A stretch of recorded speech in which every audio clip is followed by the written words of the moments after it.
علماء العاملين اللهم اجعلنا من الذين يستمعون القول ويتبعون أحسنه.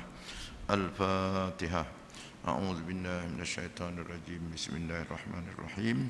الحمد لله رب العالمين الرحمن الرحيم مالك يوم الدين إياك نعبد وإياك نستعين اهدنا الصراط المستقيم صراط الذين أنعمت عليهم غير المغضوب عليهم ولا الضالين آمين. Yang dimuliakan Tuan Imam, Ahli Tan Kuasa Surau, Datuk-datuk, tuan-tuan, puan-puan, sini jemaah yang dirahmati Allah. Alhamdulillah, syukur kita pada Allah Subhanahu Wa Taala. InsyaAllah dengan izinnya malam ini kita sambung pelajaran tauhid kita, kitab Aqidatun Najin, ya. Kitab Jawi, muka surat 46. Tengah-tengah tu daripada atas, separuh tengah. Wal mautu. Yang Rumi, muka surat 123. Tajuknya kita bincang ialah sifat-sifat yang mustahil atas Allah SWT. 20 sifat lawan kepada yang wajib bagi Allah SWT yang 20. Jadi lawannya juga 20. Kita bincang malam ini lawan kepada al-hayat, iaitu al-maut. Muka surat 123, saya baca yang Rumi, ya. Mustahil Allah mati. Itu tajuknya. Kalau yang Jawi ini dia tak ada tajuk tu, dia terus saja kata musannif wal mautu. Yang Rumi ini pengarang berkata wal mautu, artinya sifat yang ke-10 yang mustahil bagi Allah Ta'ala ialah mati, lawan kepada hayat atau lawan kepada hidup. Apa dia mati itu? Mati itu ialah sesuatu yang wujud, yang berlawanan dengan hayat, lawan kepada hayat, mengikut pegangan ahli sunnah wal jamaah. Jadi ahli sunnah wal jamaah, hayat, hidup, lawannya al-mautu, mati. Sementara golongan Mu'tazilah menganggapkan ketiadaan hidup. Jadi mati itu dia tak nak sebut wal maut, Mu'tazilah, itu ialah hayat lawannya tidak hayat, hidup lawannya tiada hidup. Itu kerana ada, ya, kerana ada yang hidup, jadi lawannya tiada hidup, kata Mu'tazilah. Tapi ahli sunnah wal jamaah, ia digunakan dengan perkataan wal mautu. Berlawanan antara mati dan hidup itu adalah sebahagian daripada dua perkara yang berlawanan pada pendapat ahli sunnah wal jamaah. Pada pendapat golongan Mu'tazilah, ianya berlawanan antara Adam dan Malakah. Adam tu maksudnya tiada, Malakah tu ada. Ada hidup lawannya tiada hidup. Itu istilah Mu'tazilah. Lagi senang kan? Kudrat lawannya tiada kudrat. Iradat lawannya tiada iradat. Ilmu lawannya tiada ilmu. Hayat lawannya tiada hayat. Itu istilah Mu'tazilah. Adam tu mana tiada, Malakah tu ada, memiliki. Baiklah, itu pendekatan istilah bahasa saja, ya. Dalil ahli sunnah ialah firman Allah SWT. Apa dalil ahli sunnah mengatakan hayat tu lawannya hidup? Sebab firman Allah ada menyebut juga mati itu. Bukan diada-adakan perkataan maut itu. Tapi Mu'tazilah dia tak mau kata hidup lawannya tiada hidup. Buat apa sebut maut itu? Ahli sunnah dia hayat lawannya maut. Apa sebab? Sebab dalam suratul Muluk ayat 2 Allah berfirman khalaqal mauta wal hayata. Perkataan maut tu ada disebut dalam Al-Quran. Artinya dia Allah SWT menjadikan mati dan hidup. Kerana perbuatan menjadikan itu memerlukan kepada perbuatan wujud. Jadi apabila ada pihak yang mengatakan maksud khalaqa itu takdir seperti apabila ada yang wujudi, maka ada pula yang adami. Jadi bila disebut oleh Allah begitu, menunjukkan itu dua-dua ada. Mati itu pun ada, hidup itu pun ada. Dan khalaqa itu diciptakan oleh Allah Subhanahu Wa Taala. Itu kata ahli sunnah wal jamaah. Ya, khalaqa itu takdir, ya, ditakdirkan seperti apabila ada yang wujudi, yang ada, maka ada pula yang adami. Jadi wujud lawannya adam. Maut, hayat lawannya maut. Ahli sunnah menjawab bahawa takdir itu bukan makna yang hakiki bagi khalaqa. Jadi khalaqa itu bukan diterjemahkan terus maknanya khalaqa itu menjadikan. Ianya makna yang majazi, makna yang dipinjam saja, bukan makna yang hakiki dipakai situ. Khalaqa itu. Mengikut kaidah, setiap lafaz itu digunakan mengikut maknanya yang hakiki, bukan mengikut maknanya yang majazi, kecuali jika terdapat qarinah yang mengalihkannya daripada makna yang hakiki. Kenapa ahli sunnah pakai perkataan maut? Kerana ada sebut dalam Al-Quran, dan sebelum perkataan maut itu ada disebut khalaqa. Jadi khalaqa itu makna hakikinya menjadikan. Allah jadikan. Bila jadikan, benda itu adalah mati ada, hidup pun ada. Cuma yang nak kita bincang sini, bagi Allah SWT mati itu mustahil. Jadi mati itu ada pada makhluk-makhluk yang lain. Jadi perkataan khalaqa itu kata ahli sunnah wal jamaah, dia digunakan dengan makna hakiki, makna itu mencipta. Tapi kata Mu'tazilah, tak payah kita sebut ya maut itu, sebab maut itu tak ada. Jadi khalaqa itu bukan makna hakiki. Khalaqa itu maknanya makna majazi, bukan makna yang sebenar kata Mu'tazilah. Kata ahli sunnah wal jamaah, dia memang kadang-kadang kita guna dengan makna hakiki, kadang-kadang kita guna dengan majazi. Tapi dekat khalaqa ini kita guna dengan hakiki. Jangan guna dengan majazi.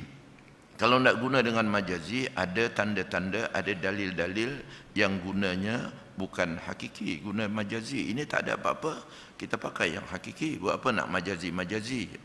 Macam itulah perbincangannya. Tapi kita dengar ajalah. Kita dengar ajalah dia orang berbincang tu dalam kitab dia orang ni kan. Tak apalah. Di dalam ayat tersebut tidak terdapat qarinah. Mana ada qarinah? Ya, tanda-tanda yang menunjukkan makna itu majazi. Jadi bila tak ada qarinah, kita guna makna hakiki. Jadi bila makna hakiki, khalaqa itu mencipta. Allah cipta mati dan Allah cipta hidup. Jadi bila hayat, lawannya mati. Mati itu dalam Al-Quran sebut al-maut. Jadi hayat itu wajib bagi Allah, maka lawan yang wajib bagi Allah itu yang mustahil bagi Allah, iaitu ialah al-maut. Macam tu perbincangannya. Dengan demikian maka maknanya tetap berupa makna yang hakiki, iaitu menjadikan mati dan menjadikan hidup. Allah lah yang menjadikan mati, maknanya mati itu ada. Allah lah yang menjadikan hidup, hidup itu ada. Dua-dua tu benda yang ada. Tapi kata Mu'tazilah, mana ada mati? Mati itu tidak hidup aja. Pula ada. Baiklah, kita dengar ajalah. Kalau kita jawab nanti jadi orang ketiga pula kita nanti. Baik, wallahu alam, dia kata macam itulah. Mati bagi hak kejadian yang baru, mati pada yang baru makhluk ini bererti roh bercerai dari jasad. Dan bagi hak yang qadim berarti ada hayatnya dengan roh dan dengan mijas. Jadi dan bagi hak yang qadim berarti ada hayatnya. Jadi oleh itu mati itu tak ada, hayatnya tu ada lagi. Pasal wajib Allah SWT hidup. Jadi mustahil mati. Jadi kalau nak ditujukan pada yang qadim, istilah mati itu tak ada, sebab itu mustahil. Kalau kita nak katakan mati ada, berarti ada hayatnya lagi. Jadi tak matilah tu macam tu. Sebab yang baru ni bila hidup lawannya mati. Apa arti mati? Roh bercerai dengan jasad. Yang qadim mana ada istilah-istilah tu kan? Tu jadi mustahil. Dengan roh dan dengan mijas. Mijas tu mana bersatu, bercampur dia begitu. Baik, ini ta'rif mati mengikut Ibnu Abbas. Apa dia mati? Kita tahu mati itu roh keluar daripada jasad. Mati makhluk yang baru. Sedangkan mati bagi Allah SWT tidak ada istilah itu, sebab mustahil. Ibnu Abbas radhiyallahu anhu berkata, Allah Ta'ala menjadikan maut. Allah SWT jadikan mati itu. Apa dia mati itu? Dalam bentuk kibas putih. Mati itu kalau dibendakan macam kambing putih. Ini cari nanti tak ada pada pub juga. Kata Ibnu Abbas, mati itu Allah jadikan Maksudnya mati itu ada, ciptaan Allah. Sebab mati itu juga makhluk kan. Jadi Ibnu Abbas kata mati itu dalam bentuk kibas putih, iaitu kambing biri-biri putih yang melintasi sesuatu. Bila dia lalu je pada sesuatu, dan apabila sesuatu itu terhidu saja bau kambing putih tu, ia pun lantas mati. Jangan main tu, mati tu sekejap aja, lalu cium bau aja mati. Belum dilanggar dia lagi, belum terlanggar kambing tu. Jadi nak menggambarkan mati itu Allah ciptakan bukan benda yang susah. Kalau ibarat itu cium bau aja mati. Lepas tu macam kambing pula tu, kambing itu pula putih pula tu. Dan ianya disembelih pada hari kiamat di tempat antara syurga dan neraka. Kambing itu nanti pula mati itu boleh disembelih lagi oleh Allah Subhanahu Wa Taala. Pasal dia nak ceritakan ni, Ibnu Abbas nak menggambarkan mati itu juga makhluk, mati itu juga ciptaan Allah. Bagi kita pisah jasad roh dengan jasad, matilah. Tapi apa dia yang pisah roh dengan jasad itu mati itu? Macam kambing putih lah. Bila dia lalu je, cium bau je, siapa tercium aja mati dia. Amboi. Dan mati itu pun nanti mati juga dia. Mana pasal dia makhluk, akan punah, hancur juga dia. Baik. Hayat itu apa pula? Hayat itu artinya hidup juga, yang dikatakan dalam firman tadi, khalaqal mauta wal hayata liyabluwakum ayyukum ahsanu amala, dalam suratul Mulk itu. Jadi mati itu ciptaan Allah, hidup itu pun ciptaan Allah. Jadi mati tadi kambing putih, lalu dia cium bau je mati. Baik, hidup apa pula? Hidup itu ialah hayat atau hidup itu pula dijadikan dalam bentuk kuda. Dalam bentuk kuda digambarkan, dia lagi laju pada kambing tu.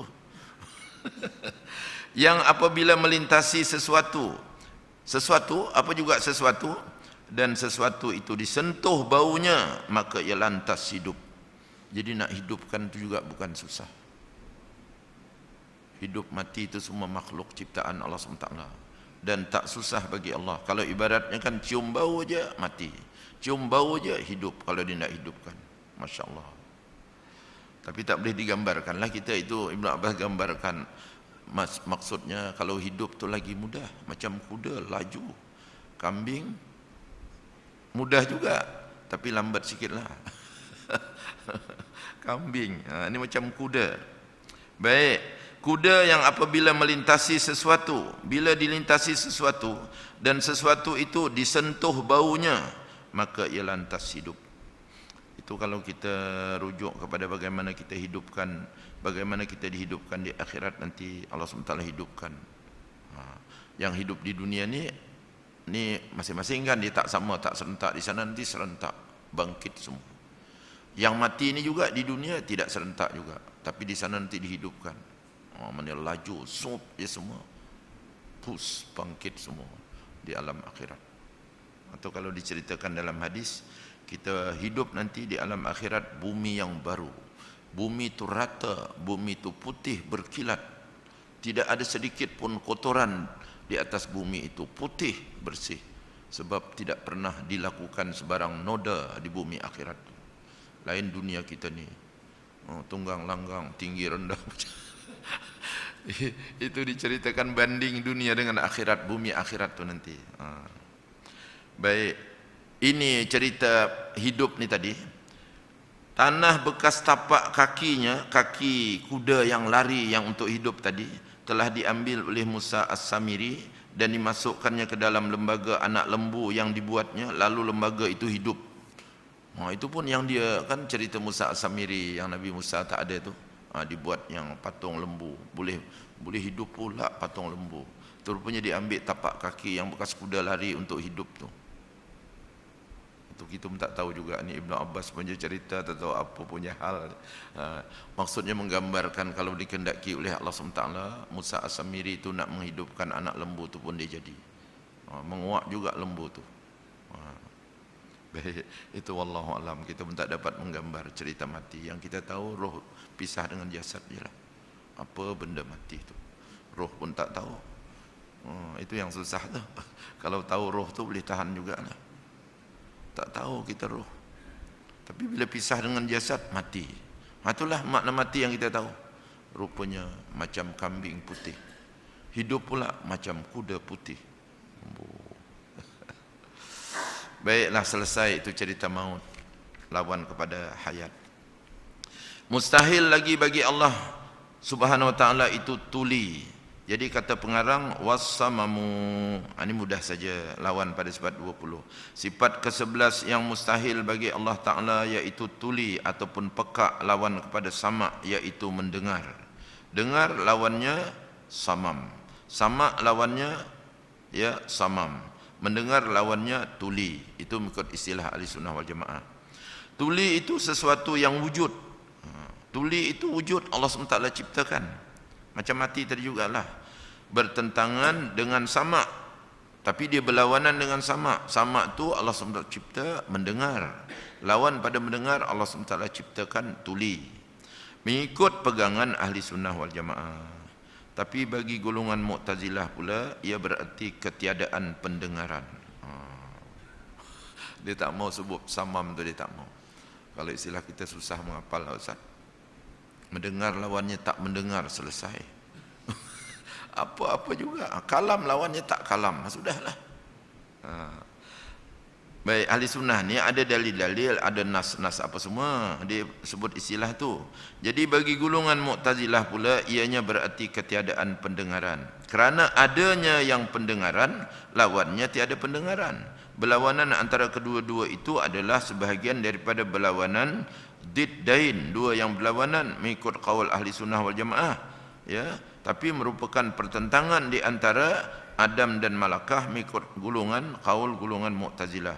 Mu'tazilah macam tadi juga, kita diddain, dua yang berlawanan yang tidak sama. Mendengar wajib, ya, samam tuli itu mustahil bagi Allah. Mu'tazilah kata mendengar lawannya tidak mendengar. Jadi dua mendengar dan tidak mendengar itu bukan berlawan diddain, tapi berlawanan di antara Adam tiada mendengar dan Malakah itu iaitu memiliki pendengaran. Jadi tiada pendengaran, lawannya ada pendengaran mengikut qaul golongan Mu'tazilah. Macam tadi jugalah. Adalah mustahil bagi Allah Ta'ala bersifat dengan apa saja yang membawa pengertian tuli. Jadi bukan tuli-tuli yang 100% tu. Apa juga makna yang membawa kepada pengertian tuli, mustahil bagi Allah SWT. Seperti mendengar dengan telinga, itu termasuk dalam tuli. Mustahil bagi Allah. Allah mendengar dengan telinga, mustahil. Allah mendengar tidak dengan alat. Kita dengan alat, itu kira mendengar yang baru. Jadi apa juga termasuk dalam pengertian tuli, mustahil bagi Allah. Contohnya, mendengar dengan telinga, itu dikira tuli. Sebab kalau tak ada telinga nanti tak dengar. Mustahil bagi Allah. Atau mendengar secara tidak jelas. Mendengar tidak jelas, suaranya tak jelas. Mustahil bagi Allah. Kerana jauh, tak jelas tu sebab jauh, tak berapa jelas. Atau mendengar suara sahaja, atau mendengar suara sahaja. Kalau tak bersuara, Allah SWT tak dengar. Itu semuanya mustahil bagi Allah SWT. Jadi mendengar dengan alat telinga mustahil bagi Allah. Mendengar dengan jelas, tak jelas, jauh, jarak jauh, itu pun mustahil bagi Allah. Dan mendengar yang ada suara saja mustahil juga bagi Allah. Kalau tak ada suara dia tak dengar, itu mustahil. Allah SWT mendengar apa-apa juga yang maujudat, yang ada semua didengar oleh Allah SWT.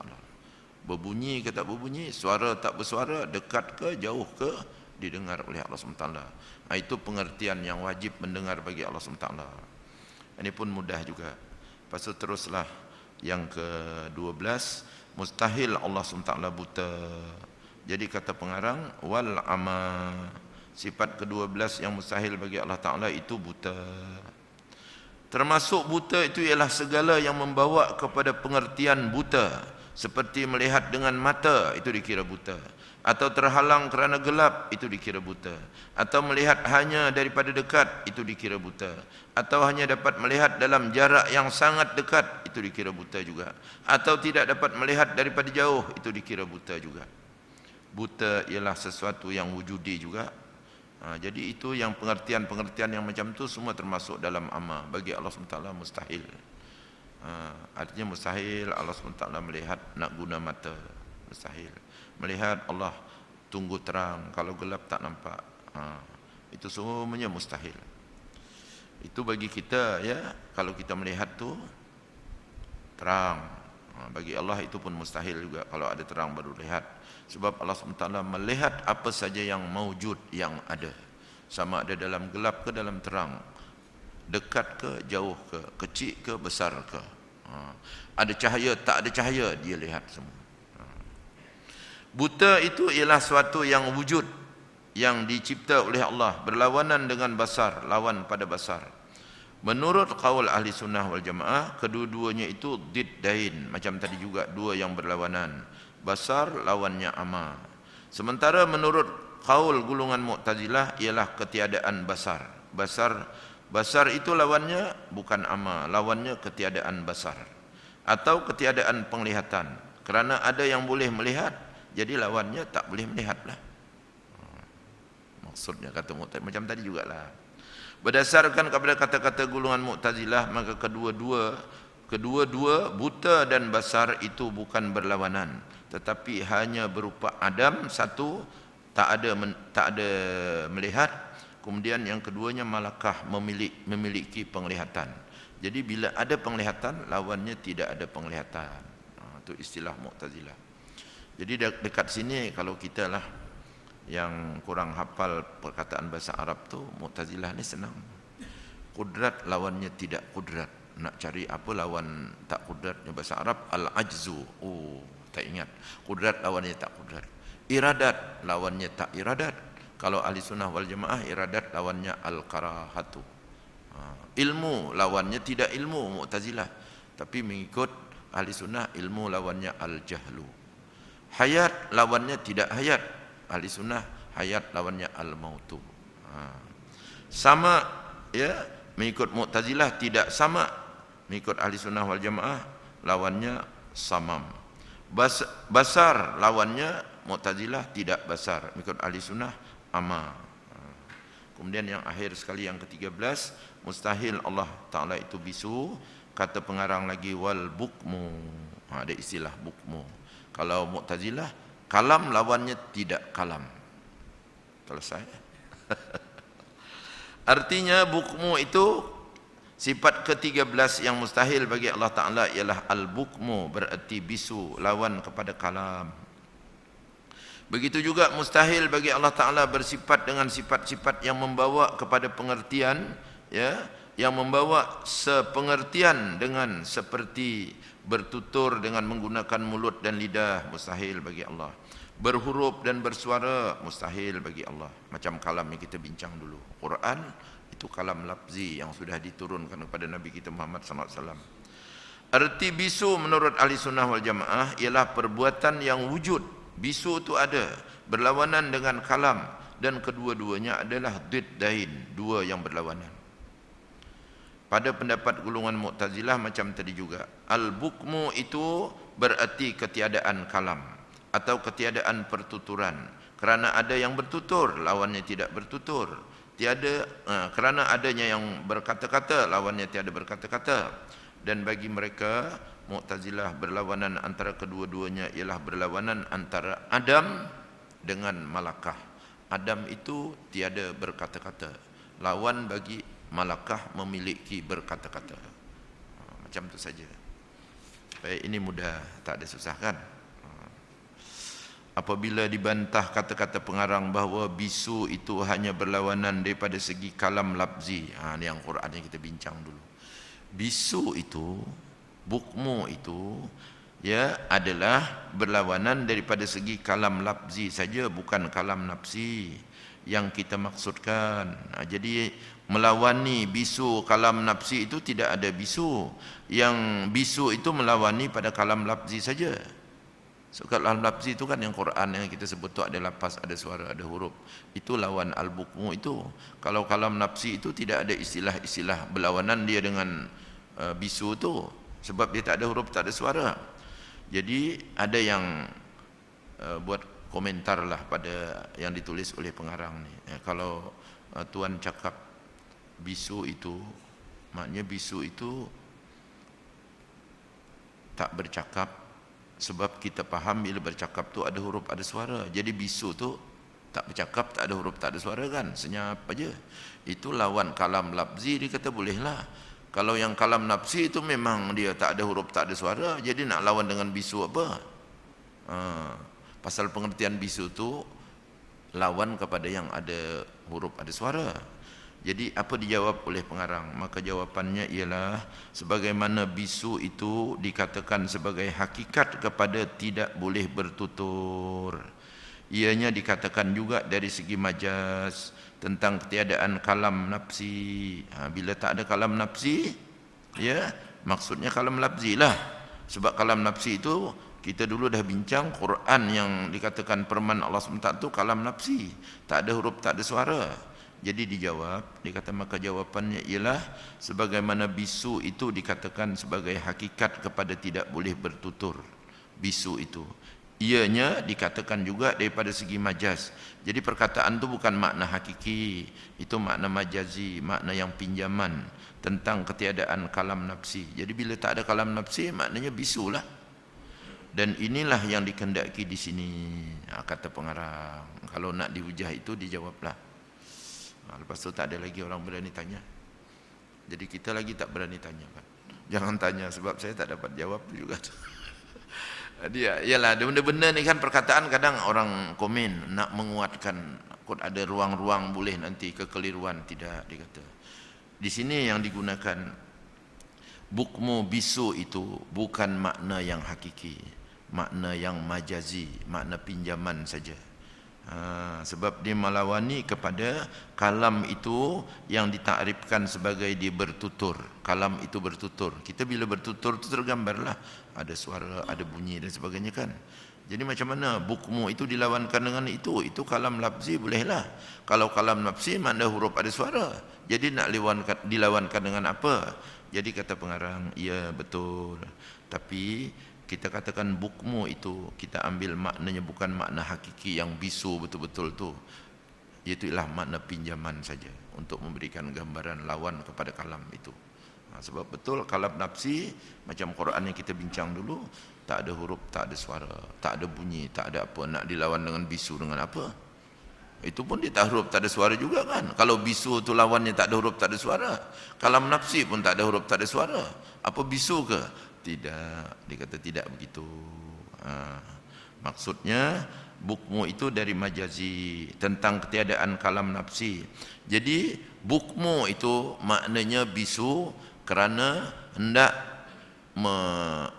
menjadikan mustahil kepada Allah untuk menetapkan kalam nafsinya itu tetap ada.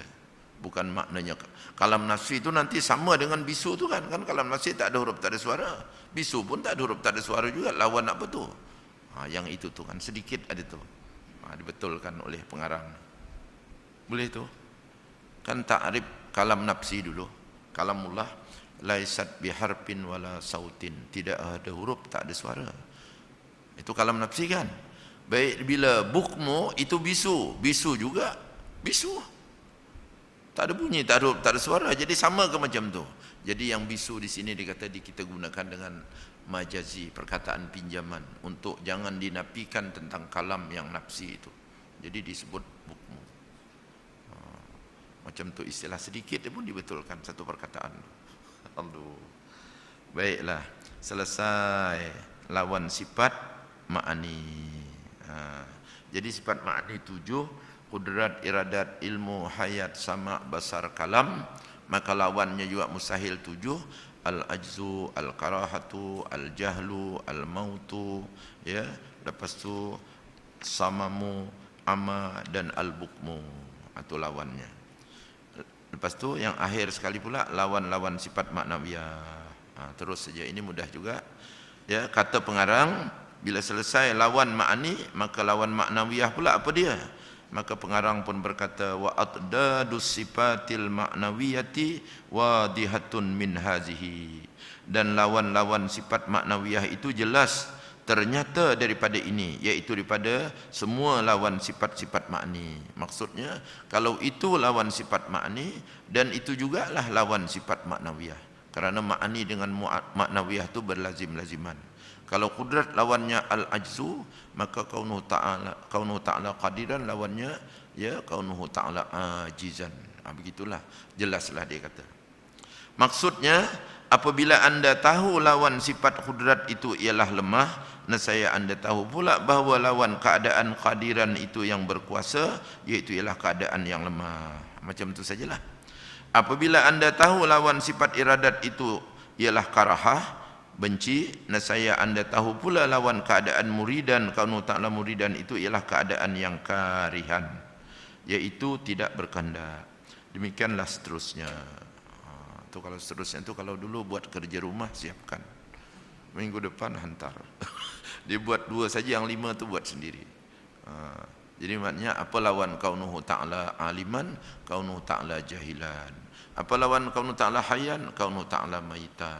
Apa lawan kaunuhu ta'ala ya asamma, kaunuhu ta'ala apa lawan kaunuhu ta'ala sami'an, kaunuhu ta'ala asamma. Apa lawan kaunuhu ta'ala basiran, kaunuhu ta'ala a'ma. Apa lawan kaunuhu ta'ala mutakaliman, kaunuhu ta'ala abkama.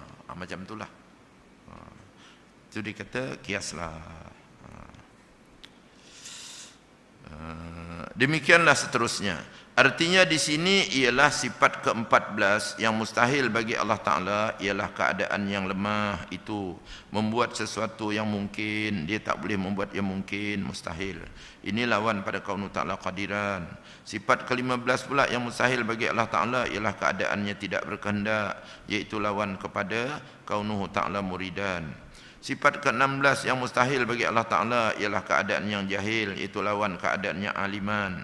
Sifat ke-17 yang mustahil bagi Allah Ta'ala ialah keadaannya mati, iaitu lawan kepada hayyan. Sifat yang ke-18 yang mustahil bagi Allah Ta'ala ialah keadaan yang tuli, iaitu lawan kepada lawan keadaannya kaunuhu ta'ala sami'an. Sifat yang ke-19 yang mustahil bagi Allah Ta'ala ialah buta, iaitu lawan keadaannya basiran. Sifat ke-20 yang mustahil bagi Allah Ta'ala ialah bisu atau kelu, iaitu lawan keadaannya mutakalliman. Macam itulah. Dengan demikian genaplah 20 sifat yang mustahil bagi Allah Ta'ala. Inilah bahagian kedua yang wajib diketahui oleh setiap orang mukallaf. Jadi yang wajib kita pelajari berhubung dengan ketuhanan, sifat yang wajib bagi Allah SWT 20 itu satu, selesai.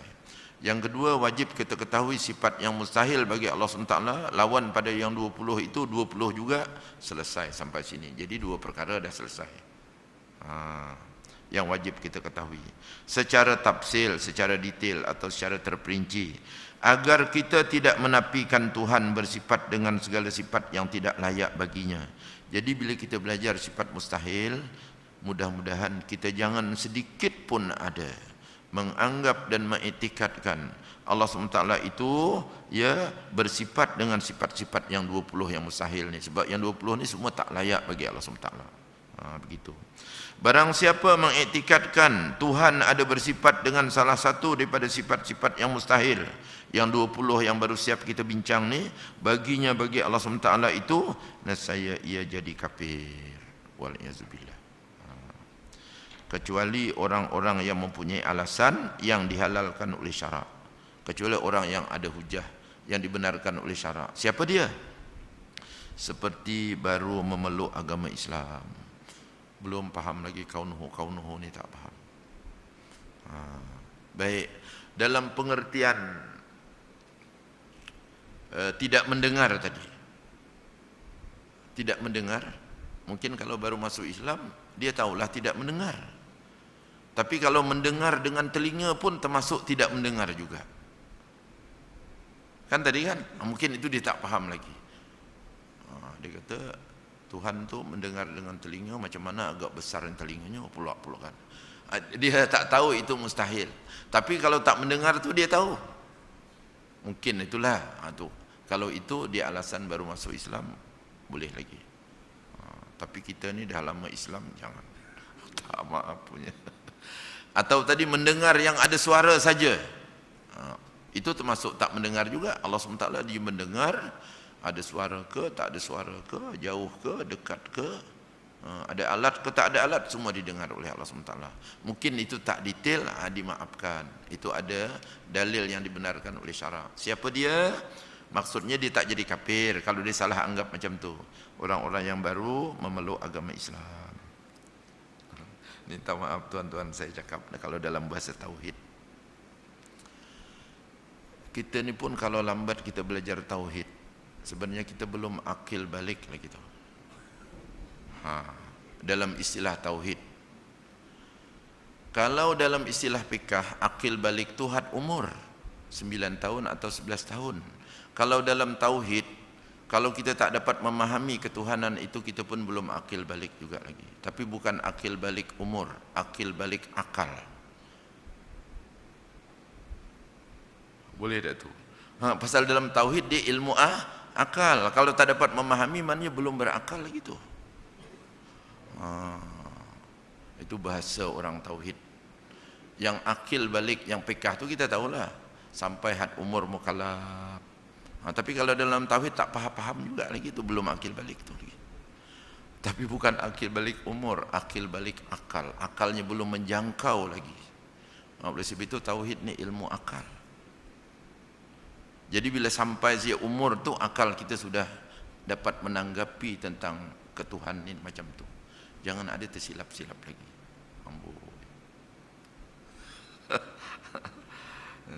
Baiklah. Selepas menyebutkan sifat-sifat yang wajib bagi Allah Ta'ala dan sifat-sifat yang mustahil baginya, yaitu sebanyak 20 sifat yang wajib dan 20 sifat yang mustahil, maka hamba yang fakir, Syekh Zainal Abidin Patani kita ni, ia memperkatakan pula tentang yang wajib diiktikadkan oleh seseorang mukallaf, iaitu mengiktikadkan bahawa semua nama Allah yang Maha Agung itu adalah bersifat qadim belaka. Selain daripada sifat-sifat tu, nama-nama Allah yang disebutkan oleh syarak, oleh hadis, oleh Quran dan sebagainya itu, kita mesti yakin sifat-sifat itu adalah qadim juga. Jangan nama-nama itu, maksud qadim itu, bahasa qadim tu maknanya tiada siapa yang menamakan Allah kecuali Allah sahaja. Boleh tu? Kan nama kita ni baru. Dulu tak ada nama. Baru jadi namakan. Macam tu jangan dianggap macam tu. Nama Allah itu qadim. Jadi macam mana Ustaz anggap nama Allah itu qadim? Jangan kita anggap ada orang yang menamakan Allah. Bila ada orang menamakan Allah, ada permulaan. Bila ada permulaan, baru nama Allah itu qadim. Sejak azali lagi. Dan Allah yang memberikan nama macam tu. Nama dia tu. Jadi bila dia qadim, namanya tu pun juga qadim. Bila zatnya qadim, sifatnya juga qadim. Asma'nya tu semuanya qadim. Macam tu iktikad kita. Jangan kita anggap, bila pula dapat nama ni. Jangan. Itu aja sikit aja tu dalam tauhid. Itu maksudnya tu. Jadi diingatkan oleh Syekh Zainal Abidin Patani ini, baik-baik sikit, walaupun dah selesai, yang wajib dah kita yakin, yang mustahil kita yakin tak ada pada Allah SWT. Tapi yang ini pula, yang fakir memperkatakan pula tentang yang wajib diiktikadkan oleh seorang mukallaf, iaitu mengiktikadkan bahawa semua nama Allah yang Maha Agung itu adalah bersifat qadim belaka. Maksudnya tidak ada siapa yang menamakan Allah, dan tidak ada bila dinamakan, itu sedia sejak azali lagi, tidak ada awal juga. Allah sahajalah yang menamakan dirinya sejak azali lagi, dan bukan hasil makhluk.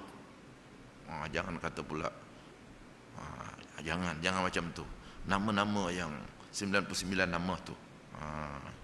Yang dikehendaki dengan nama di sini ialah yang menunjukkan kepada zat semata-mata. Seperti nama Allah itu ialah bagi zat yang wajibul wujud, iaitu yang wajib ada. Wujud itu. Begitulah juga dengan sifat-sifat yang lain, seperti alim, qadir, hingga akhir sifat-sifat maknawiyah itu. Semuanya itu sifat-sifat Allah qadim. Tidak ada siapa yang menama-namakan itu. Maksudnya jangan tersilap kita. Seolah jangan ditanya-tanyalah, siapa yang bagi nama Tuhan ni Ustaz? Jangan jawab juga. Nanti kalau ada bagi nama, dah salah pula jawaban tu kan. Jadi itulah kata pengarang kita ni, jaga juga tentang nama-nama Allah tu semuanya qadim. Sifat-sifat Allah tu semuanya qadim. Sebab azali, Tidak ada awal permulaan dan tiada siapa memberikan nama dan sifat Allah itu kecuali Allah sendiri. Begitu juga kita wajib iktikadkan bahawa sifat yang berdiri pada zat Allah SWT itu qadim, seperti 7 sifat ma'ani yang telah disebutkan terdahulu itu. Mesti kita iktikad juga. Sebab dekat sini ni ada perbincangan di antara Mu'tazilah dengan Ahli Sunnah wal Jamaah. Mu'tazilah dia kata, ya, Allah SWT itu zatnya yang kudrat, bukan bersifat kudrat. Jadi kita iktikadkan zat Allah yang qadim bersifat dengan sifat yang qadim, iaitulah sifat ma'ni, kudrat, iradat, ilmu, hayat. Jadi kudrat, iradat itu bukan zat. Kudrat, iradat itu sifat berdiri kepada zat. Jadi kalau zatnya qadim, sifat itu juga qadim. Sebab Mu'tazilah dibangkang dekat situ. Yang kudrat itu bukan sifat, kudrat itu zat kudrat. Iradat itu zat iradat. Tapi Ahli Sunnah wal Jamaah itu sifat zat itu. Oleh itu dalam perbincangan itu orang-orang Mu'tazilah dia tak nak sebut sifat ma'ni itu. Disebut kaunuhu itu saja. Semua sifat tersebut bukan baharu. Kerana jika ia baharu, saya berarti yang baharu itu berdiri pada sifat yang qadim. Jadi zat yang qadim bersifat dengan sifat yang qadim juga. Begitu juga jika ia baharu, saya sebelum itu ia tiada sifat yang mana adalah mustahil. Jadi kalau dia baharu juga, tentulah sebelum ni Allah SWT tak ada sifat tu. Sekarang baru ada, itu pun juga tak diterima oleh akal, mustahil. Dan tentunya memerlukan pihak yang menjadikan dia. Kalau dia baharu, ada pula yang membaharukan, ada menjadikan dia. Jadi sifat Allah SWT itu semuanya qadim. Setiap pihak yang memerlukan sesuatu tentunya tidak kaya secara mutlak, tentunya baharu berhajat kepada yang lain. Tiada yang bersifat kaya secara mutlak melainkan Allah SWT. Jadi dijelaskan begitu pula. Jadi Allah SWT saja yang maha kaya, itulah zat yang qadim, maka sifatnya berdiri pada zat juga, sifat itu adalah qadim. Kaya yang mutlak berbeza daripada kaya yang muqayyad. Kaya, kita kaya juga, tapi kaya muqayyad, ada kait. Ada banyak harta baru kaya. Tak ada harta tak kaya lagi. Kaya yang mutlak tidak macam kaya yang muqayyad. Ataupun kaya yang terbatas. Terbatas ni terbatas. 1 juta, 2 juta, 3 juta. Kaya yang mutlak tak ada muqayyad, tak ada kait-kait berapa-berapa. Yang berhajat sedikit, iaitulah segala kejadian yang baru. Ya, muqayyad ataupun terbatas, yang berhajat sedikit, walaupun sedikit dia ada berhajat. Katakanlah dia dah kaya 1 juta dia punya harta, tadi nak tambah 10 lagi. Itu tak kaya juga tu. 1 bilion dia punya harta, kalau tambah lagi 1, berhajat juga tu, tak kaya juga, itu tak kaya mutlak. Kaya mutlak dia tak perlu berhajat tambahan-tambahan apa sebab kaya mutlak. Kalau kaya muqayyad dia ada lagi walaupun sedikit, berhajat lagi tu. Itu diterjemahkan macam tu. Yang berhajat sedikit, iaitulah segala kejadian yang baru. Yang baru macam itulah kaya muqayyad. Yang kaya mutlak hanya Allah SWT saja. Terkeluar daripada kata-kata sifat yang berdiri pada zat ialah sifat fi'il, sifat perbuatan yang tidak dianggap qadim oleh golongan Asy'ariyah, dan ia tidak perlu berdiri dengan zat. Sifat fi'il, fi'il ni pula perbahasan. Dia ada istilahnya, bila dah tanjizi hadis, itu lagi bukan sifat Allah SWT. Katakan misalnya Allah SWT menjadikan alam. Menjadikan alam tu, itu sifat fi'il Allah SWT.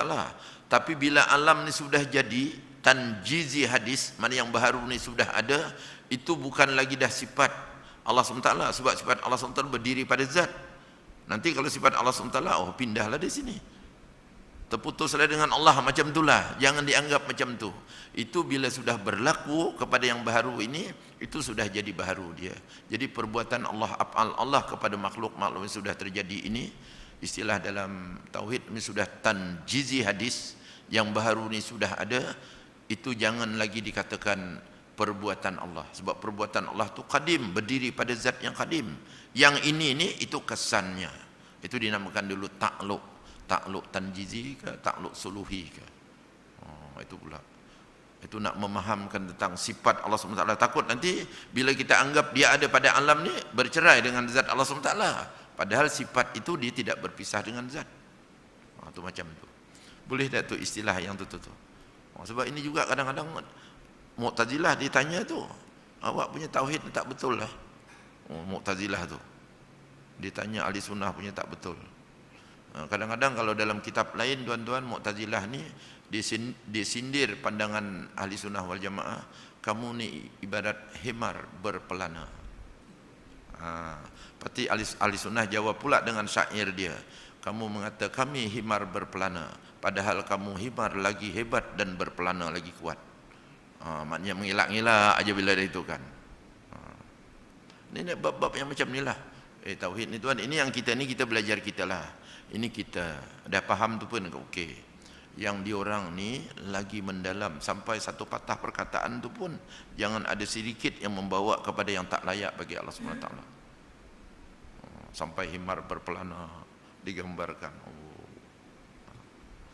Baiklah, alhamdulillah. Tu jaga dia kata itu. Faidatun, ini satu faedah, satu ilmu tambahan. Para ulama berselisihan pendapat mengenai sama ada setengah nama Allah itu mempunyai kelebihan ya satu sama lain atau sama sahaja kelebihannya. Nama Allah yang 99 tu. Ada tak yang paling tinggi nombor 2, nombor 3 ataupun sama saja yang 99 tu. Jadi ini berselisih faham ulama. Ada yang mengatakan tiada kelebihan satu sama lain, dia sama saja. Tapi Ibnu Arabi di dalam Yawaqid Al-Jawahirnya dia ada menyebut, ini nama kitab Arab ya, Yawaqid Al-Jawahir yang ditulis oleh Ibnu Arabi. Ibnu Arabi ni pula Ibnu Arabi yang Mahyuddin Arabi yang mengarang kitab tafsir ayat ahkam. Dia ada lagi satu Ibnu Arabi yang lain pula namanya. Itu lain ya. Yang ni Ibnu Arabi yang mengarang Yawaqid Jawahir, iaitulah namanya Mahyuddin yang mengarang kitab tafsir ayat ahkam. Dia ada menyebut dalam kitab Yawaqid Jawahirnya bahawa semua nama Allah itu sama kelebihannya, kerana semuanya itu kembali kepada zat yang satu, jadi tak ada lebih kurang. Jika berlaku lebih kurang kelebihan satu sama lain, maka ianya merupakan sesuatu di luar hakikat. Itu bukan hakikat yang sebenarnya kalau lebih kurang. Mungkin kita lihat di segi lapasnya kepada sebagainya. Hakikatnya sama saja kata Ibnu Arabi. Sebab dia berdiri pada zat yang kadim. Menurut qaul yang sebenar, semua asma'ullah itu ijaannya tu mungkin tersilap tu. Kelebihannya satu sama lain hanya berlebih kurang, dan paling berkelebihan ialah lafaz jalalah, iaitu yang paling besar. Jadi mengikut pendapat yang kuat, dia kata nama-nama Allah itu ada kelebihan. Yang paling tinggi sekali ialah lafaz jalalah, Allah itu yang paling tinggi. Ada hujah dia.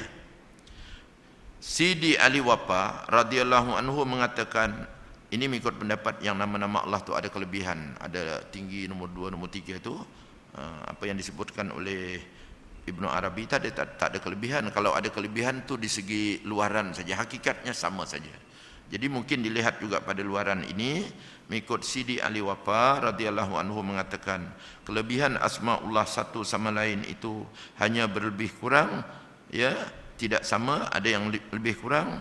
Dan dia menyebutkan firman Allah SWT surah Taubah ayat 40. Allah berfirman, wa kalimatullahi hiyal uliya, Allah itulah yang tertinggi. Itu dia hujah macam tu. Artinya iaitu nama Allah, lafaz jalalah itulah yang terlebih tinggi martabatnya daripada nama-nama yang lain. Hiyal uliya, Allah itu yang lebih tinggi.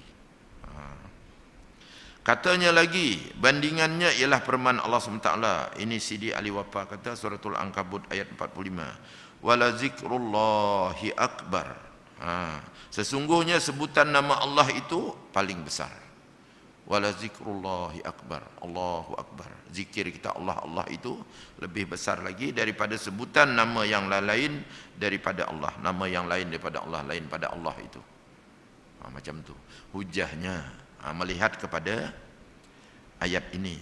Baiklah, kalau kita bawa pada Ibnu Arabi tadi macam mana dia kata, okey, kalau nak kata lebih pun boleh, mungkin dilihat kepada tapi hakikatnya sama saja. Begitulah. Jadi ulama-ulama dulu tuan-tuan, dia macam itulah, kalau dia berbeza pandangan pun dia tak bergaduh. Kita ni bila berbeza pandangan bergaduh, berperang.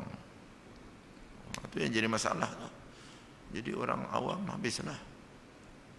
Walaupun tak ikut perang, pingsan juga orang awam. Sebab ulama-ulama selalu berperang je kan. Bergaduh je. Patut ulama jangan bergaduh, jangan berperang. Baiklah. Nama-nama yang 99 dan sifat-sifat yang disebutkan 20 yang wajib itu tadi. Segala nama Allah itu tauqifiyah. Nama-nama itu tauqifiyah. Apa makna tauqifiyah? Jumhur ahli sunnah wal jamaah telah memilih bahawa semua nama Allah itu bersifat tauqifiyah, iaitu ditentukan oleh syarak. Syarak Islam sendiri yang meletakkan nama-nama itu. Islam itu daripada mana syariatnya? Allah sendiri.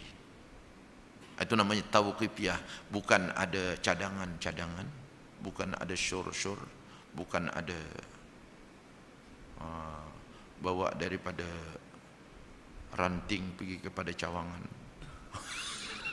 Cawangan pergi pada negeri, negeri bawa ke pusat bincang di parlimen. Tak ada. Atau maksud tauqifiyah tu bukan. Memang syarak dia menentukan begitu. Itu gitu juga, itu kena etikat macam tu tahu. Pasal tadi kan sifat Allah, nama Allah tu semuanya qadim. Tidak ada siapa yang menamakan. Kalau ada yang menamakan, tentu dulunya tak ada macam tu. Sekarang baru ada, tidak, dia sejak azali. Jadi oleh situ nama-nama itu istilahnya tauqifiyah, ditentukan oleh syarak. Begitu jugalah dengan semua sifatnya ditentukan oleh syarak, tauqifiyah. Bukan ada orang-orang yang menentukan. Bila sebut syarak, Islam. Islam dari mana? Daripada Allah. Syariatnya yang punya syarak itu ialah Allah sendiri. Daripada Allah lah semuanya itu. Itu namanya tauqifiyah. Tidak sabit bagi Allah Ta'ala satu nama dan sesuatu sifat pun, melainkan mana yang disebutkan oleh syarak. Jadi nama-nama yang kita tahu itu semua berdasarkan kepada syarak. Syarak itu Quran dan hadis. Begitu. Dia punya sumbernya. Sementara golongan Mu'tazilah pula, bab-bab ini pun berbeza juga. Mu'tazilah pula mengharuskan penggunaan makna yang sesuai dengan sifat tanpa menimbulkan kewahaman terhadap kekurangannya walaupun tidak disebutkan oleh syarak. Mu'tazilah kata kalau tak ada menimbulkan keraguan, boleh kita namakan Allah SWT tu. Aduh. Oleh situ ada cerita lah. Nama Allah 99. Jadi hamba Allah ni mengaji pada tuan guru tu. Kata tuan guru, kalau kamu nak masuk surga, kamu kena cukupkan 100 tu. Dia pun mengajilah pada tuan guru tu. Bertahun-tahun dah tuan guru tak kasih juga. Kata tuan guru, tak sampai masa lagi. Dia nak masuk surga 99. Man ahsaha dakhalal jannah. Siapa dapat mencukupkan masuk surga. Kan dalam hadis lillahi tis'ata wa tis'ina isman. Man ahsaha dakhalal jannah. Diterjemah ahsa tu siapa mencukupkannya masuk surga. Jadi orang belajar ni tunggulah satu lagi tuan guru kasihlah ni masuk surga. Ni 99 tu tak dapatlah. Bertahun-tahun. Macam mana nak cari? Kalau Allah tak bagi tahu, macam mana kita tahu nama Allah? Nak buat-buat mana boleh? Ni Mu'tazilah dia kata boleh. Namalah. Kalau sesuai, tak mengelirukan dan tak mendatangkan kekurangan bagi Allah, namakanlah. Tapi ikut syarak ahli sunnah wal jamaah. Kalau syarak tak namakan, jangan. Ini pun juga ada perbincangan, nanti akan didetailkan situ.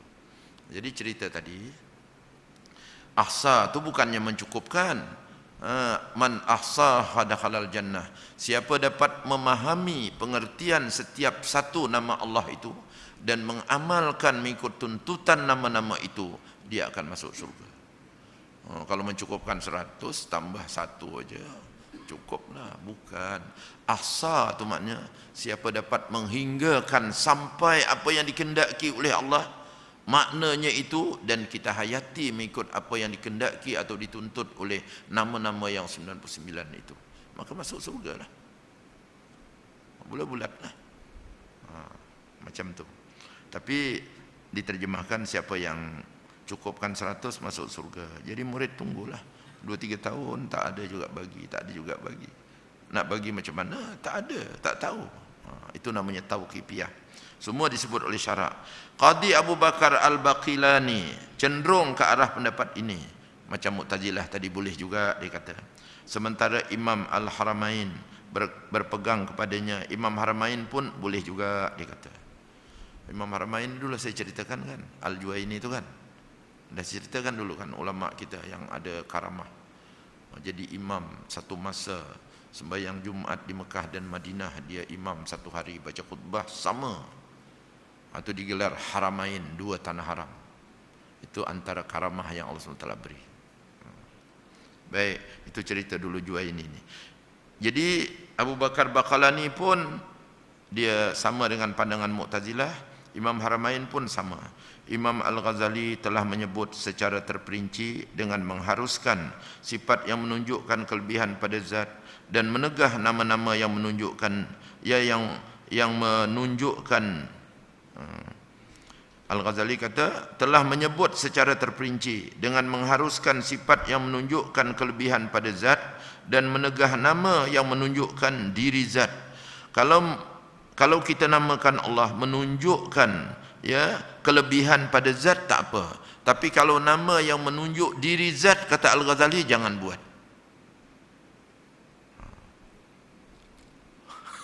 Pula macam mana yang menunjuk zat? Menunjuk zat, katakanlah kalau wujud itu menunjukkan zat. Tapi kalau macam yang lain, kudrat atau kan sifat yang berdiri pada zat. Wujud itu pun sifat juga, tapi di sifat nafsi, namanya sifat nafsiyah.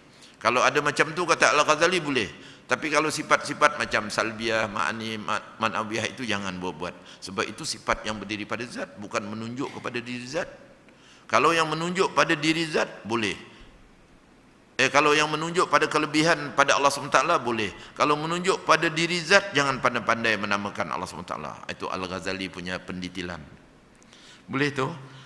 Imam Al-Ghazali telah menyebutkan secara terperinci. Apa dia? Dengan mengharuskan boleh ya menamakan atau mensifatkan Allah yang menunjukkan kelebihan pada zat. Boleh menunjukkan kelebihan zat saja. Dan menegah, maksudnya tak boleh nama yang menunjukkan diri zat itu tak boleh. Macam sifat nafsiyah, tak boleh kita nak pandai-pandai menamakan Allah SWT lain pada wujud itu. Kan wujud itu sifat nafsiyah kan, sifat yang menunjukkan zat itu sendiri. Tapi yang lain-lain itu macam salbiah dipenafikan yang tak layak. Ma'ani itu sifat yang berdiri pada zat. Ma'nawiyah melazimi kepada ma'ani. Jadi yang menunjukkan ketinggian zat boleh. Tapi kalau menunjukkan pada diri zat tak boleh, kata Al-Ghazali. Itu detail Al-Ghazali punya. Jadi kalau begitu kesimpulannya para ulama Islam seluruhnya sepakat mengharuskan semua nama dan sifat bagi Tuhan Azza wa Jalla apabila diizinkan sebutannya oleh syarak. Jadi kesimpulan senang je, bila syarak izinkan sila. Kalau syarak tak izinkan jangan. Itu Al-Ghazali buat kesimpulan tadi. Yang mana yang diizinkan? Kalau menunjukkan keagungan Allah sila. Kalau menunjukkan diri zat itu jangan. Syarak itu tak bagi. Kesimpulan betul-betul.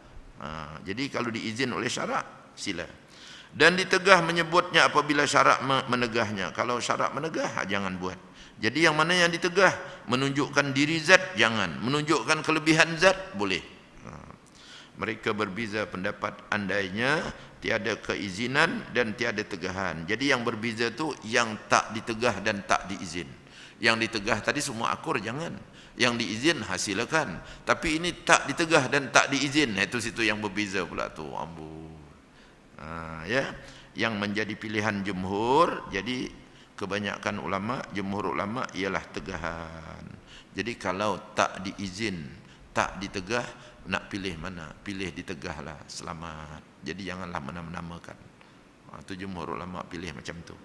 Sifat-sifatnya juga berupa tauqifiyah.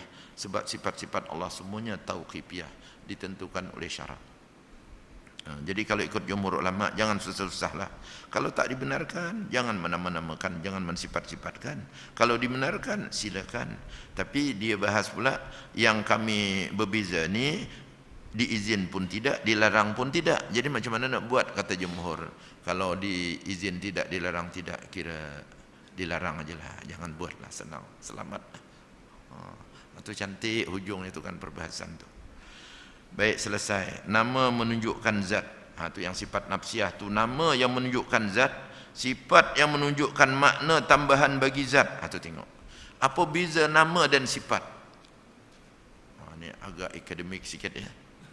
Kita tahu nama Allah ada 99, sifat-sifat Allah yang kita sebut tu kan ada 20 dalam permohonan.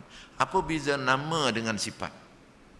Nama menunjukkan zat, sifat berdiri kepada zat. Aduh, boleh tak tu? Boleh lah, boleh. Nama menunjukkan zat, nama. Allah, nak senang diri saya lah. Samsudin. Menunjukkan zat lah itu nama lah tu kan. Tapi sifat sedang berkata-kata. Sedang berkata-kata itu bukan menunjukkan zat, itu sifat saya yang berdiri kepada zat saya berkata-kata. Boleh tu? Pola sapah sikit tu. Jadi nama tu menunjukkan zat, menunjukkan diri, sifat itu berdiri kepada zat. Dia bukan menunjukkan zat, tapi dia berdiri pada zat. Ulang sekali lagi. Samsudin itu menunjukkan zat lah, menunjuk nama tu kan. Tapi berkata-kata itu sifat saya. Jadi sifat tu di mana? Sifat tu pun berdiri kepada zat juga, tapi tidak menunjukkan nama diri saya. Itu sifat saya. Jadi macam itulah beza nama dan sifat. Nanti pula tauhid asma, tauhid sifat, apa benda Ustaz ni? Tauhid. Itulah dia. Jadi bila faham tu kan senang lah kan. Tauhid asma, nama-nama yang menunjukkan zat Allah, itu nama-nama Allah. Tauhid sifat, itu iaitu sifat yang berdiri pada zat Allah Subhanahu Wa Taala. Dua-dua tu kena tauhidkan. Apa makna tauhid? Jangan kita anggap ada orang yang menamakan. Itu nanti nama baharu itu. Nama-nama dan sifat tu semuanya qadim. Tidak ada siapa yang menamakan. Allah sendiri yang menamakan sejak azali. Tidak ada permulaan. Macam itulah yang kata tauhid asma, tauhid sifat tu. Baik, tauhid tu mengesahkan nama-nama itu untuk zat itulah, walaupun banyak dia punya nama tu. Sifat itu walaupun banyak untuk zat itulah, berdiri pada zat itulah. Dan dia tidak berbilang-bilang, kudratnya satu saja, iradatnya satu saja. Baik, nama menunjukkan zat, sifat menunjukkan makna tambahan bagi zat. Sifat itu bukan zat, tapi dia berdiri pada zat. Ini yang Mu'tazilah soal. Hang punya tauhid, ini menduakan Tuhan lah. Tuhan zat ada, Tuhan sifat ada. Kata Mu'tazilah, ahli sunnah jawab, bukan menduakan Tuhan. Sifat itu bukan zat, tapi sifat tidak pisah dengan zat. Kalau pisah barulah menduakan. Sifat yang berdiri kepada zat. Itu kalau bahasa ahli sunnah, sifat itu ialah bukan zat, tapi dia bukan luar daripada zat. Lagi pening juga tu bahasa tauhid. Sifat itu bukan zat, tapi dia tidak luar daripada zat. Nama tadi memang zat, menunjukkan zat. Sifat bukan zat, tapi dia berdiri pada zat, ada pada zat. Oleh itu tidak menduakan Tuhan. Itu yang Mu'tazilah soal. Engkau punya ni silap.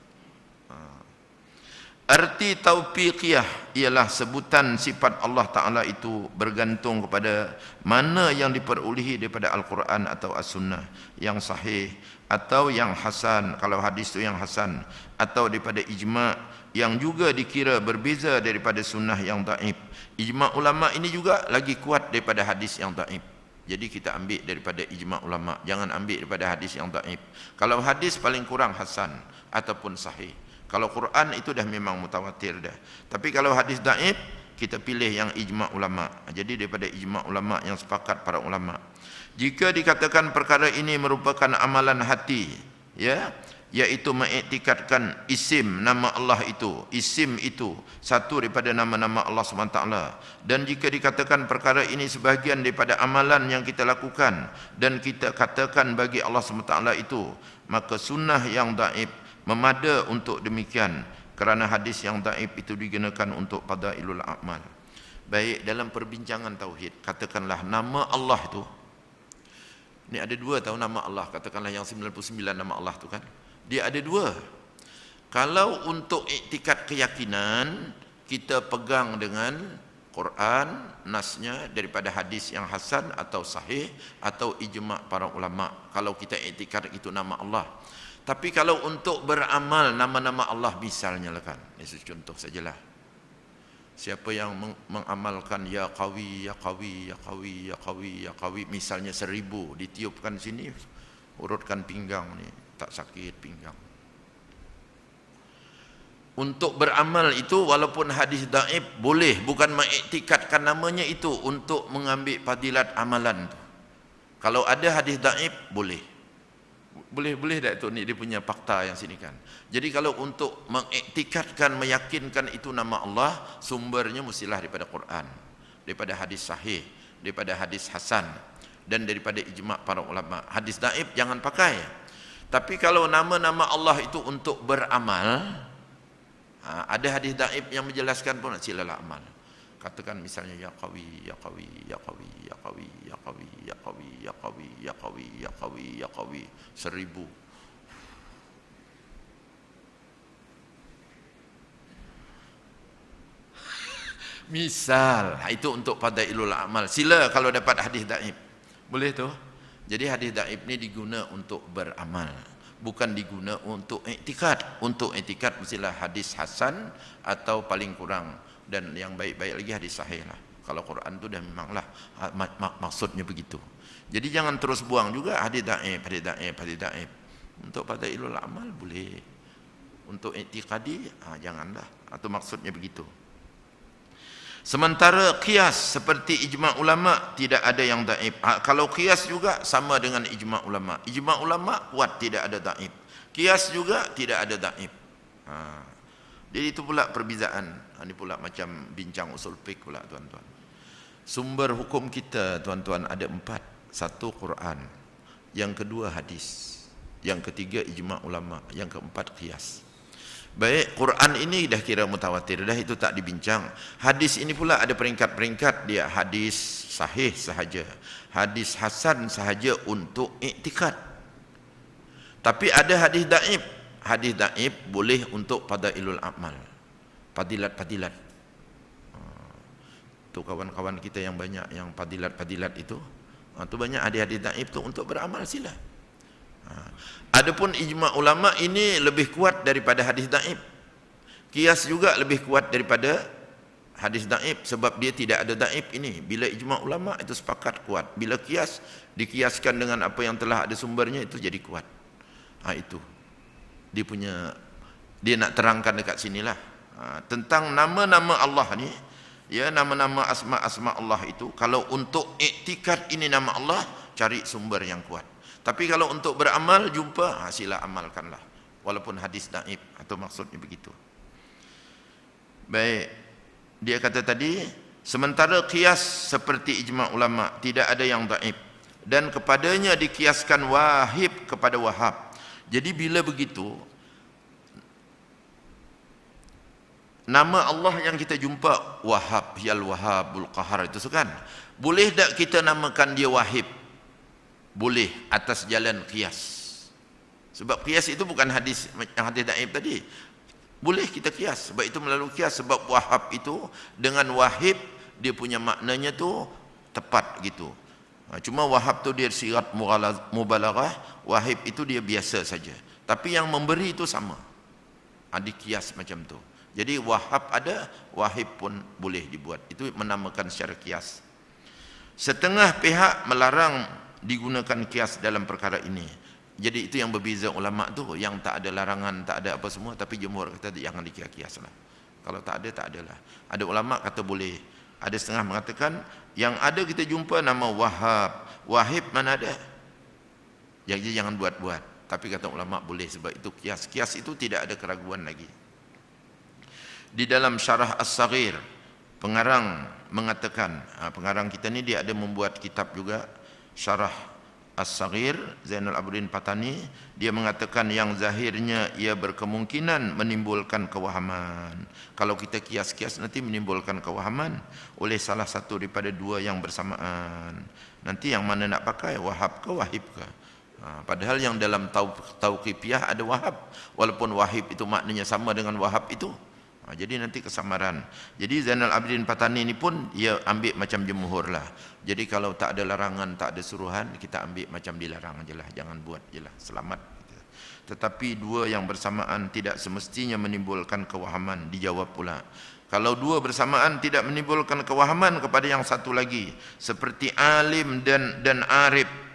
Dua berlainan. Alim perkataan lain, arif lain, tapi maknanya sama. Begitu juga jawad dengan sakhi. Sakhi pemurah, jawad pun pemurah juga. Halim dan akil dan seterusnya. Halim, akil itu sama. Akil itu punya orang yang bertimbang rasa, orang yang berakal itu bertimbang rasa. Halim itu orang lemah lembut bertimbang rasa juga. Sama. Jadi ada katakan ulama boleh, ada katakan jangan. Kesimpulannya, jika syarak memberi keizinan dinamakan dan digunakan, maka ia adalah harus, walaupun menimbulkan kewahaman seperti halim, syakur, sabur dan sebagainya, sila, sebab dalil syarak dah ada. Tapi kalau tak ada dalil syarak, walaupun tak menimbulkan kewahaman, jumhur kata lebih baik jangan kita pandai-pandailah, tinggallah. Itu selamat.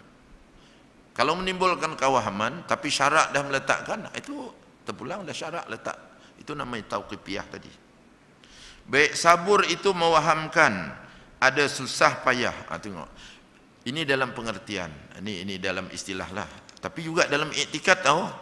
Bila kita kata Allah tu bersifat sabur, maha penyabar, pengertiannya jangan kita artikan sabar macam kita. Kan kita kalau sabar tu sabar menghadapi kesusahan. Allah ada susah ke? Yang ini ni juga dalam tauhid juga kena jaga tu. Jadi jangan main juga nama-nama ni.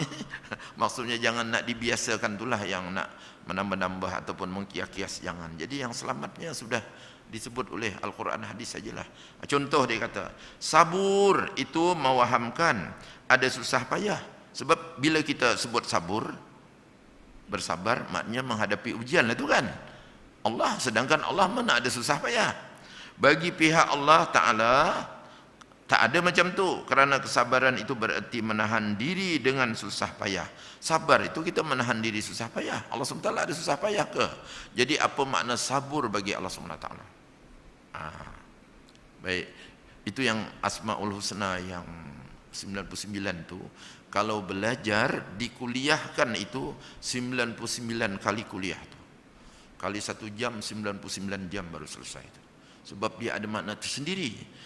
Itu yang man ahsaha, siapa dapat memahaminya, kehendak-kehendak Asmaul Husna itu dan beramal mengikut tuntutan Asmaul Husna, dakhalal jannah, masuk surga dia.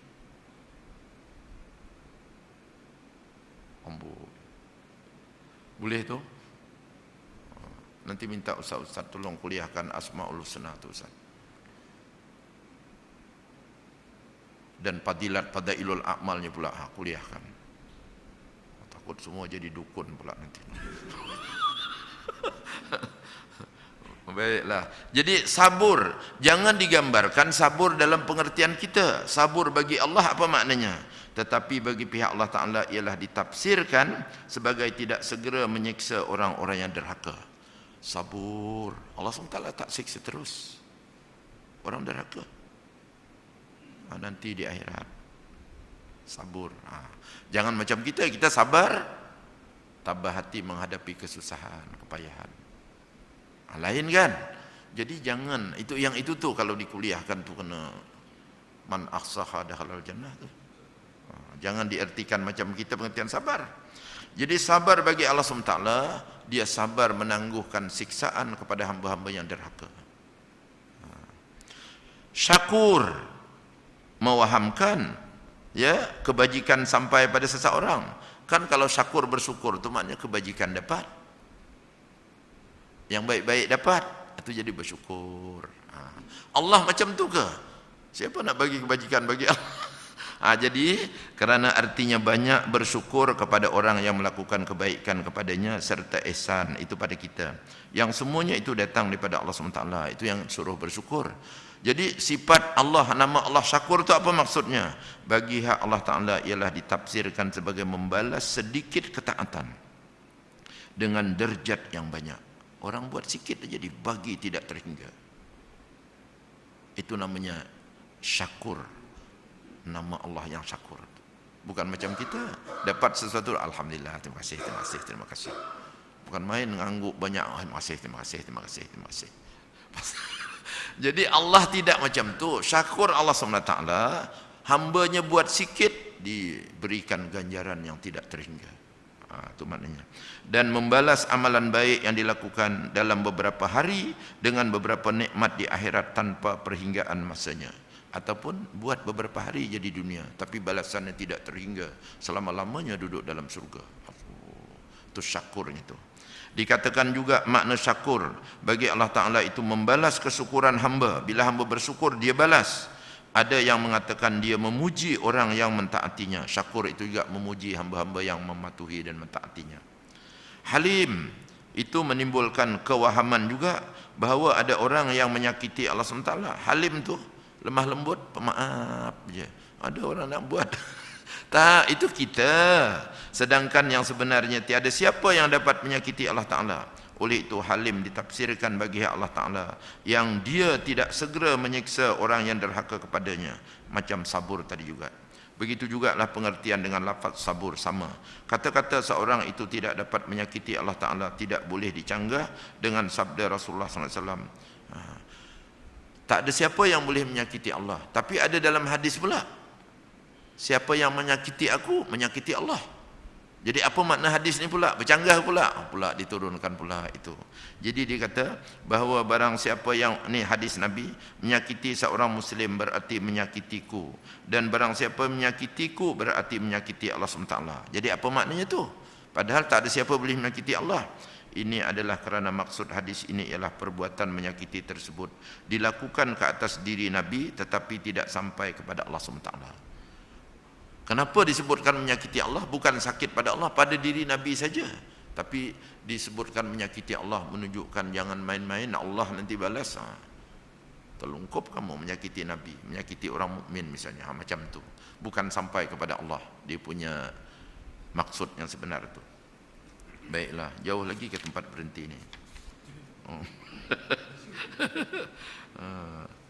Allah Ta'ala membuih.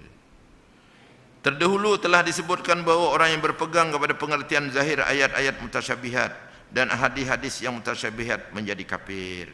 Di sini hamba sebutkan jalan takwil mengikut zahir dua mazhab yang mana keduanya adalah benar.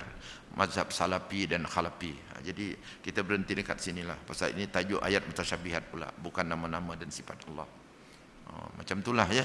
Jadi nama-nama Allah dan sifat-sifat Allah ni tauqifiyah, sudah ditentukan oleh syarak. Syarak itu ialah daripada Al-Quran dan hadis. Quran hadis itu daripada Allah, iaitu ialah syariatnya Allah Subhanahu Wa Taala. Jadi macam itulah. Boleh tak kita buat-buat? Kalau yang dibenarkan boleh, kalau yang ditegah jangan. Kalau yang tak dibenarkan dan tak ditegah, lebih baik kita macam ditegahlah, jangan buatlah juga. Selamat begitulah. Baik. Sekat itu dulu. Wallahu a'lam.